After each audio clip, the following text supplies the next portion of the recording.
Good morning, good afternoon, and good evening, wherever you may be. This is Brother Manson McCann, your life coach. Now, before I get started, I always like to throw this disclaimer out there that this is an if the shoe fits, wear it type program. If it don't apply, please let it fly.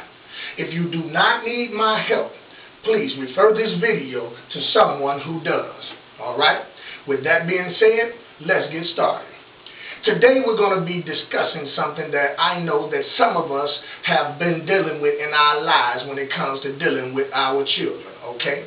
If you are married and you have your children and you are in the same household, this may or may not affect you as much, but all in all, you can learn something from this because you may know somebody who's dealing with this, so please pay attention, all right? I'm focusing in on the single parents, that's the single mothers and the single fathers. It doesn't matter how many single mothers there are versus single fathers, we all are in this together, all right? Today we're going to be talking about There's a Stranger in My House. And I'm not talking about the popular song that was sang by the young lady Tamia, although I do like that song, but it doesn't have a place here, all right? Now let's get down into this. I'm going to tell you something that you already know, and if you don't know, you should know it by now.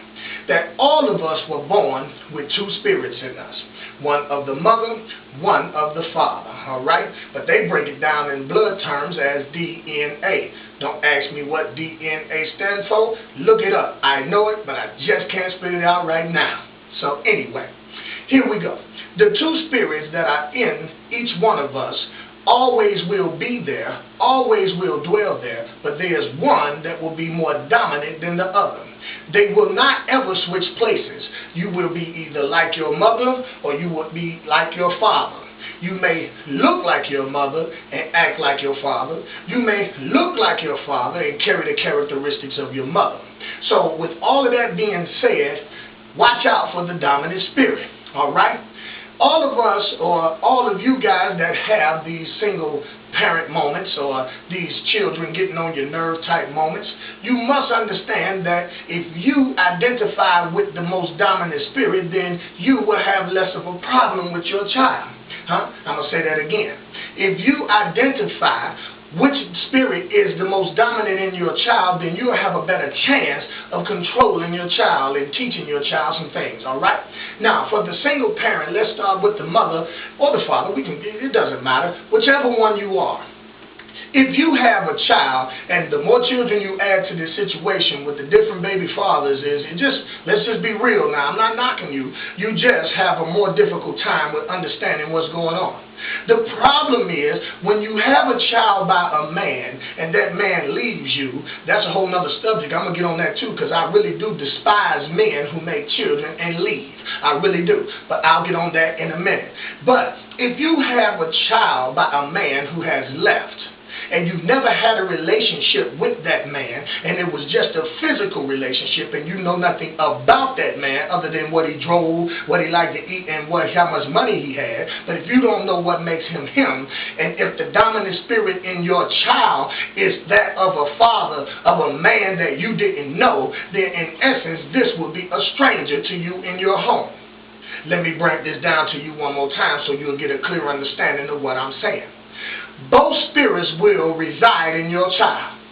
But the dominant spirit should be, we hope it be, and we pray it be, of the person that's actually raising this child. All right? That's why you can see some single parents that have their children, and they don't seem to have too much of a tough time with raising them and training them and having a hallelujah good time with them, because the spirit that are in that child is the dominant spirit in that child is that of the person that's raising them. Okay?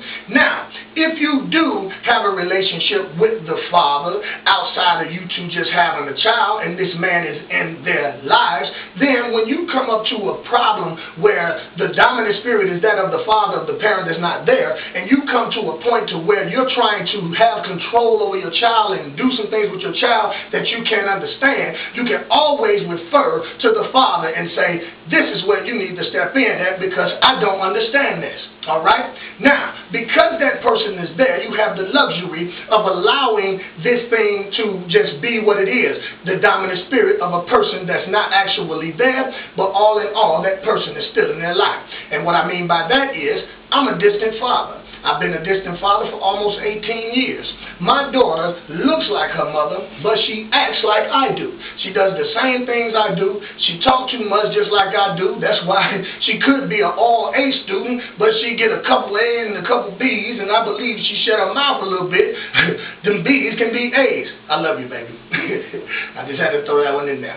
But I use myself as an example a lot of times because this is where I gain my experience, okay? Experience is the best teaching. Now, we don't have a problem with our child, me and the mother that is, other than normal problems, all right? Because her mother knew me since we were 9 years old and she grew up with me, she understands me, and in the relationship she knew about me. So when the relationship crumbled, our relationship, what she's known about me and our knowledge of one another helped us out with raising this child, all right? Because when there were problems that she ran across with my daughter, and although I wasn't there, she's always called me and I talked to my child when there were areas in which her mother knew nothing about. All right? Because there are two spirits that's in that child.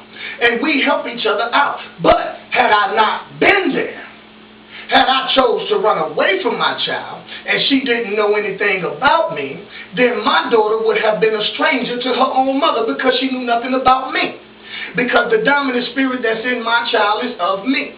She looks like her mother, but acts like me. And a lot of you guys dealing with that at this very moment, especially for you women or you men who have had a baby and don't know the other parents, all right? Get to know these parents. Get to know these men and women that you're choosing to lay down with. Don't just lay down with them because they may look good or they may have a certain amount of money or they may have a decent car. You're selling yourself a little short.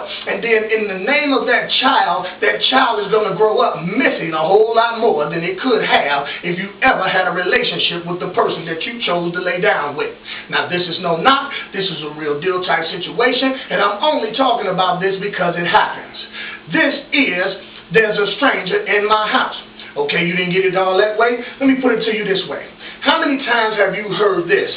I don't care what I do for this boy or this girl. I do this for him, I buy this for him, I take him here, I take him there, and they still won't get right. That's because the dominant spirit in that child is of someone who's not there. And the dominant spirit is not yours. All right? Now, you hear it all the time. I know you do. It just flashed back on me because I just heard it the other day. You hear it all the time. Now, here's the deal. This is how you can get an opportunity to know who that stranger is. Find that father. Some of you women, y'all know what these men are, but y'all are too afraid to approach them, or you don't want to tell them this, or you don't want to be bold with them. Some of these men are just actually plain trash. I was going to say something else, but I'm trying to stay saved, okay? Some of these men I know good, so they won't do anything for their children at all right? I told you, that's a whole nother subject. I'm going to get on that next week, matter of fact. Now, this is what you do. And some of you women, y'all withhold the child from the father when that father wants to be in that child's life. And because this person may not be doing what you want them to do, then you make the child suffer. All right? You don't suffer, but you let the child suffer. But guess what? Later on in life, when that dominant spirit comes back up and it's of the person who's not there, that person who you withheld from them, now you're going to suffer in the end about that. So how do we fix this, all right? Now, you allow these men to come into the lives of their children, and then y'all, regardless if y'all can get along or not, but y'all should be able to get along good enough to help this child become something greater than the both of you. Because that's all we ever want. We always want our child to do better than what we have. Especially for those of us who recognize what a struggle is. We're supposed to be paving the way for our children whether we're together or not.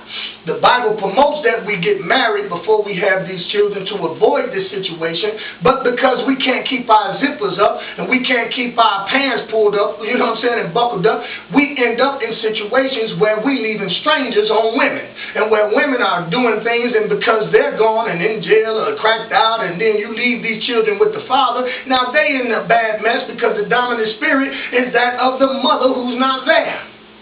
You wonder why your child smiling at you and doing good, but then when you go in your room, they climbing out the window going to have sex in the alley somewhere. Because that's the dominant spirit. You didn't know it was in her father like that. Well, you should have known. Or you didn't know it was in the mother like that, which you should have known. And now it's in your child.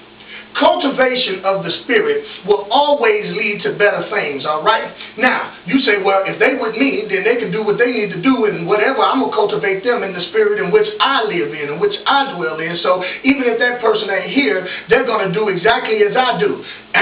Wrong. That's not true, because the spirit that's in that child knows no difference. That child, that spirit is going to be who it is. Now, it may listen to you because I told you both spirits would dwell there. Yours may be the lesser spirit, but the dominant spirit is going to take over at some point. And if you never knew who the other individual was, you may have known their name more than what they drove, more than where they worked, then you're going to have a problem with your child. So therefore, there will be a stranger in your house. But all you have to do is get these children together. It's hard to mentor a child, too, when you have a dominant spirit. Unless that spirit is that of yours, then mentoring will work. If the dominant spirit is that of a man who's not there or a woman who's not there, mentoring may not work. Why? Because that spirit is going to fight off anything else that comes into its life until the matching spirit of the person who's gone is lined up with that spirit in their child. All these kids want is their mothers or their fathers to get their life right. All these spirits want in these children is to be matched up with the spirit that helped them get here, okay? Now, that's why you see so much resistance. That's why you see these kids going off to these mentoring classes and stuff like that and come back a whole lot worse than they were before they even went. And the whole thing in a nutshell is this. Get to know who you're dealing with. Even if you can't get involved or even if you can't let the missing parent get back into the life and you know where they are, go talk to them. Get to know them a little bit better. Whether they want to be in their children's life or not, it's a choice. You can't do nothing about it, but that's the person you chose to lay with. But at least try to figure out who they are. Ask them, what were you like when you were a child? What are the things that you like to do? Because I'm having a problem with your child over here. I'm doing everything that I can for this child, and this child seems to not receive the love that like it's supposed to be receiving. So please help me. You ain't got to come by. I wish you would. You ain't got to do nothing. I wish you would. But at least tell me about you. So therefore, you'll know how to deal with this stranger in your house. And the whole thing in a nutshell is, once you get an opportunity to know who these people are, you will no longer have a stranger in your house. You will be able to look at your child and say, I know what you're thinking. You'll be able to look at your child and say, I know why you're doing that. And you'll be able to look at your child and say, we're going to do better because I know what the problem is with you. You are no longer a stranger in my house. This is Brother Manson McCann. And like I said, this is an if the shoe fits, wear it type program. If it don't apply, let it fly.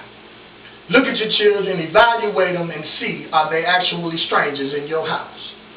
Quit having children, and this is real talk, quit having children by people who you rarely even know. And women, y'all hold the key to all of this, because we can only ask. You have to grant us the permission whether we're going to do it or not. So you need to do your homework on that man that you choose to lay down with to see if he got any rabbit in his blood. See if he going to run. See if he's going to stay, and make a conscious decision on whether you're going to lay with this man or not. And men, you do the same thing. If you make a child out here, be a man, stand up, take care of your kids. Because I'm tired. I think I've raised 11 children in my life, and I only have one. That's a whole other little subject too, but I had to throw that in. I don't have a problem with it, but I have a problem with the parents. They laid their responsibility at my feet, but I was man enough to pick it up and take care of it. Now those children are doing a whole lot better. I don't know if it was because of me or not, but hey, I did my job. So until next time, as I always say, I love you with the love of the Lord, and you can't do nothing about it. Goodbye.